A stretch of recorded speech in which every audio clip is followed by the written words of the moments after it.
Hyderabad LB స్టేడియంలోని agriculture డిపార్ట్మెంట్ను ఆకస్మిక తనిఖీ చేశారు వ్యవసాయ శాఖ మంత్రి తుమ్మల నాగేశ్వరరావు. ఆఫీస్ సమయానికి కొంతమంది ఉద్యోగులు మాత్రమే హాజరు కావడంతో అసహనం వ్యక్తం చేశారు. రేపటి నుంచి ఉద్యోగులు సమయానికి రావాలని ఆదేశించారు. లేకపోతే కఠిన చర్యలు తీసుకుంటామన్నారు. ఉద్యోగుల హాజరుపై సమగ్ర నివేదిక ఇవ్వాలని అగ్రికల్చర్ డైరెక్టర్ని ఆదేశించారు.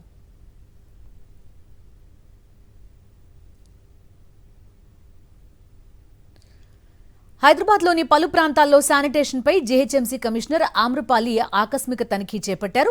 కూకట్పల్లి జేఎన్టీయూ, మూసాపేట్, భరత్ నగర్లోని రైతు బజార్ ప్రాంతాల్లో సడన్ విజిట్ చేశారు.